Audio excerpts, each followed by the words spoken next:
Hello everyone, my name is Mr. Deering, and today we're going to continue talking about some more components of music. But first, I'm going to tell you a story. In fact, I'm going to tell you two stories, and I want you to think about both these stories, and then you can say which one you think or which one you liked better. Alright, here's the first story. This summer, I climbed the highest mountain in New York State. I woke up really early in the morning and drove to the Adirondacks and got there at 7 in the morning and climbed the mountain and got to the top. And at the top, I saw everything around it, and it was really exciting. And it was awesome. Then we went down the mountain, the group that I was with, and we went to the car and we slept there for the drive home. Okay, now the second story. So over the summer, I climbed the highest mountain in New York State, Mount Marcy. So I had to wake up really, really early at 3:30. Then I got into a car with myself and a lot of other friends, and we went up and we drove to the Adirondacks. And we got there, we started hiking up Mount Marcy. And we got to the top. We got to the top, and it was so exciting. And the view was incredible. And you could see for miles, and it was so exciting. And then we got done, and we were at the top for a little bit. Then we went down. We got back to the car, and then I fell asleep for the ride home. And it was such an exciting trip. So those are my two stories. And as you probably could tell, they're both the same story. But which one did you like better? My guess is that you probably liked the second story better. I know I would too.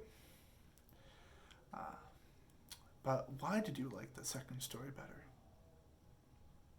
Well, that leads into what we're going to be talking about today. We're going to talk about a component of music known as dynamics. You see, dynamics. Let me talk about. To talk about dynamics, let's go to our handy dandy whiteboard. So dynamics, spelled like this. Dynamics. Dynamics. Now I might look backwards, but in dynamics deals with how soft or how loud a piece of music is. So as I just said, it deals with how soft, or how loud a piece of music is.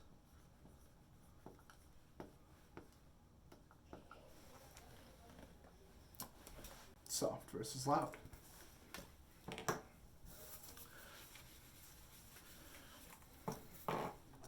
And why do we use dynamics? Well, dynamics are used if you want to express emotion, because as you can see, if I'm talking really, really quietly, or if I'm really soft, versus if I'm talking really, really loud and my voice is booming and I'm just being really, really loud. Don't you feel something different when I'm talking really soft versus when I'm talking really loud? I know I do. And I don't know if you listen to music, but I know I feel something when music is played really, really soft versus when it's played really, really loud. So, again, dynamics deals with how soft or how loud a piece of music is. Now, on a piece of music, on sheet music, we don't write soft and loud. We use other ways we use other methods to show if a piece of music is soft or if a piece of music is loud. And we use that with little letters that symbolize or represent how loud a piece of music should be played at a certain time. So if we want to play music soft, we have there are three ways, and even more if you want to play really, really quiet. But there are three main ways to show that a piece of music is to be played soft. And they are 2 P's for pianissimo, 1 P for piano, and an MP for mezzo piano. Piano, the 2 P's, or pianissimo, is for when you want to play the music really, really quiet. And piano is when you want to play the music soft or quiet. And the mezzo piano is a little bit louder, and if you want to play music just a little louder than softer or quiet, but not too loud. Now, on the other hand, if you want to show that a dynamic is played loud, we also have 3 ways to show that. We have 2 F's, 1 F, and MF. And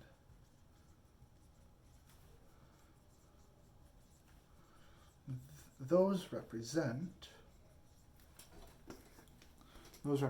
fortissimo if we want to play something really, really loud, forte if we want to play something loud, and mezzo forte if we want to play something loud but not too loud.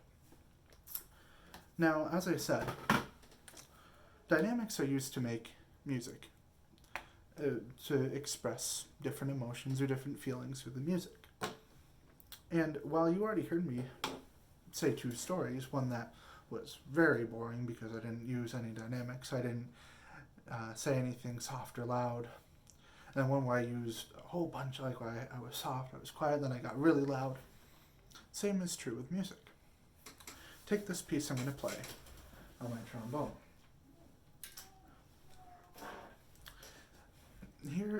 Here's a piece without any dynamics.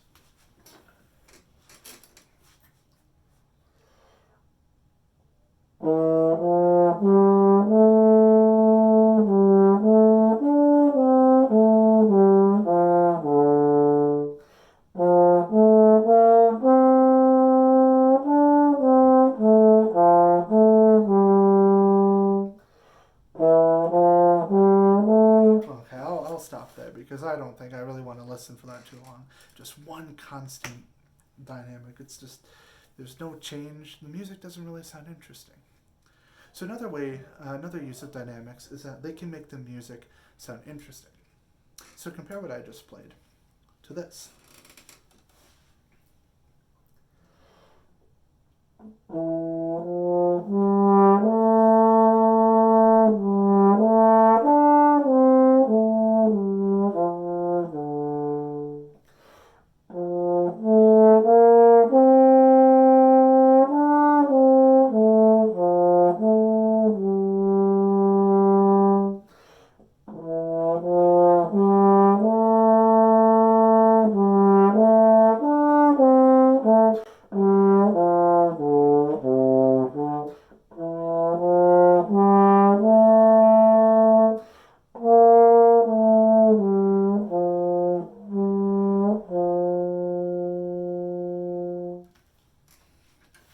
See the difference? So not only are dynamics used to express how music used to express different emotions in the music, but they also make the music really interesting. Now, as you might have heard, I don't know if you caught this, but there were instances where I was gradually getting louder and gradually getting softer. That's another thing that we can do with dynamics. Yeah, yes, you can see those. You can see forte and piano and pianissimo, mezzo forte, mezzo piano. You can see those written in music. But if you just went from like one dynamic to another dynamic, it might sound cool. But another way that we can use dynamics is to grow and get louder, or get really, really soft from loud. Now when we write those in the music, we write them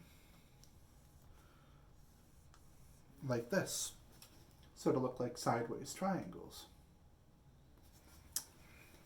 Now looking at that, the one where it starts off really, really tiny and gets bigger and bigger, that is known as a crescendo. And that's how you spell crescendo.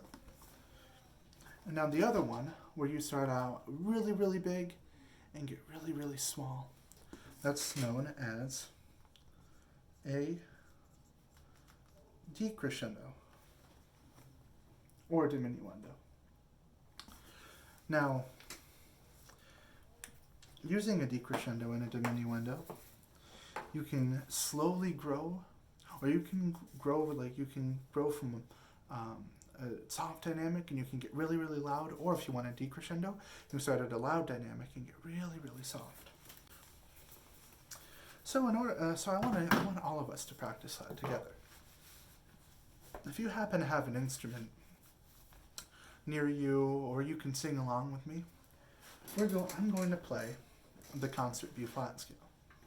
And I'm going to start off really, really quietly. And then I'm going to crescendo, or slowly get louder as I go up the scale to the B flat at the top of the scale. And then as I go down, I'm going to decrescendo and get softer. Does that make sense to everyone? Okay, cool. And I'm going to play. I'll give you all the tempo. We'll all start together if you're singing with me, if you're playing an instrument, and we'll practice starting really quietly, growing, and getting to a loud dynamic at the top. Think if you were starting at pianissimo. Remember the two P's. It's really, really soft. Then you're going to slowly grow until you're playing fortissimo at the top. It's playing really, really loud. And then you're from fortissimo, you're going to gradually get softer and as you go down the scale. And we're going to play this in quarter notes, just so you don't have to hold your breath out for too long. Ready? 3, 4.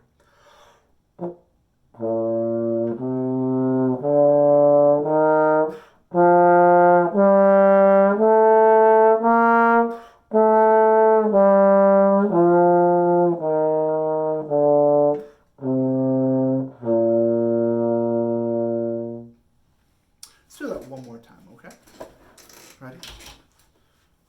3.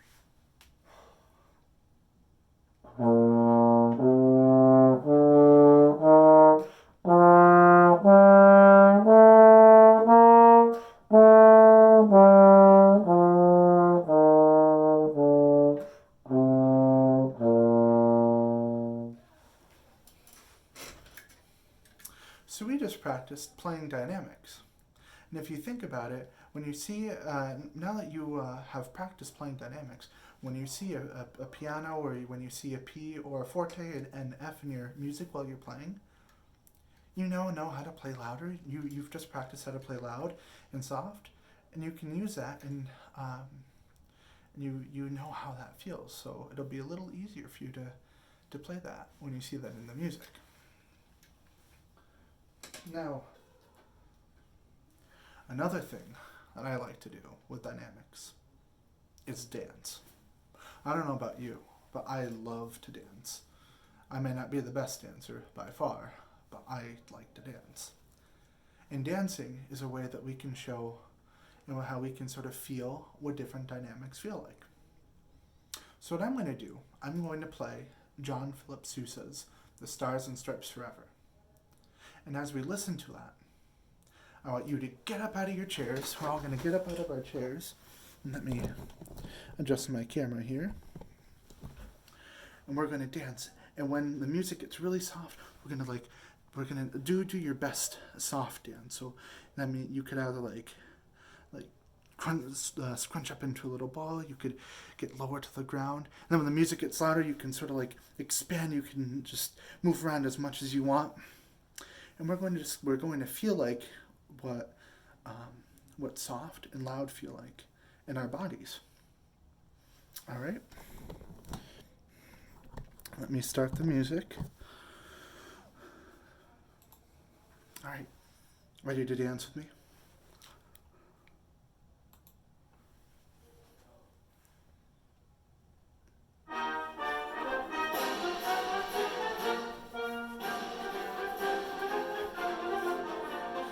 Loud.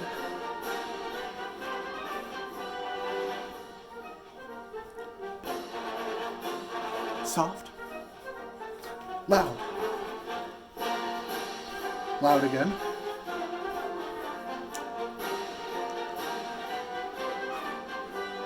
Soft. Loud. Loud. Soft. Loud. Soft. Now get really, really soft.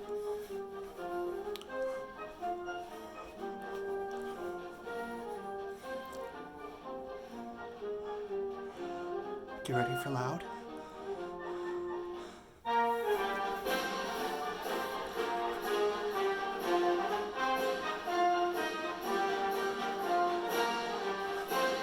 All right, everyone, get ready for soft.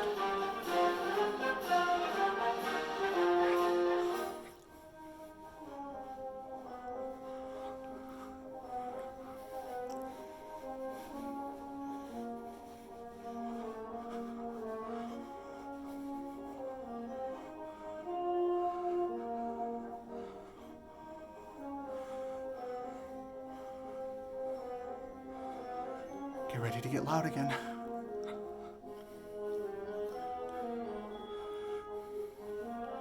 Ready for it?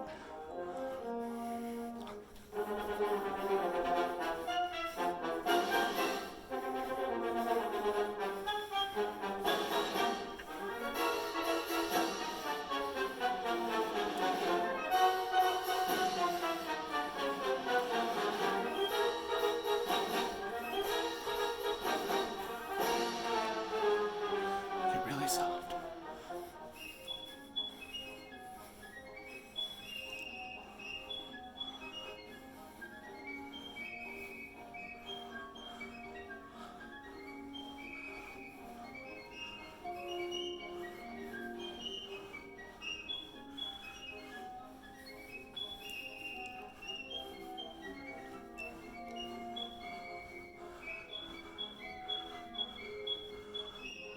Ready to get loud again?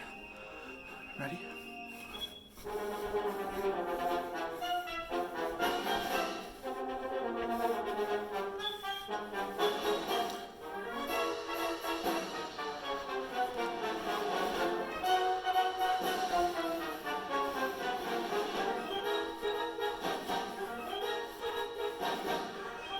All right, this stays really loud, so dance as big as you can.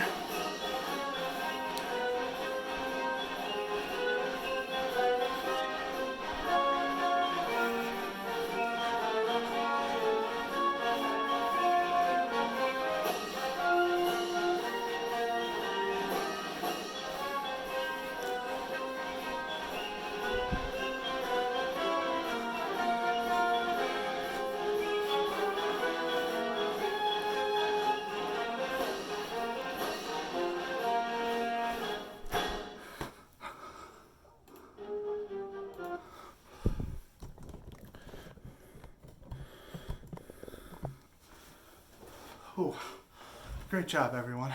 I don't know if you thought that was fun, but I know I did. So as we just did, we felt what soft music and loud music feels like, so that you can feel what it sounds like in your body, and you heard what it sounds like being played in an example. So next time you go to play a piece of music, remember how it felt when I told the story the two different ways, and how it felt to play the scale, starting really soft and getting really loud. And remember how dancing loud, I should say, and dancing soft felt. And try to apply that to your playing. I hope you guys enjoyed. Keep learning music and keep playing. And remember to always stay musical.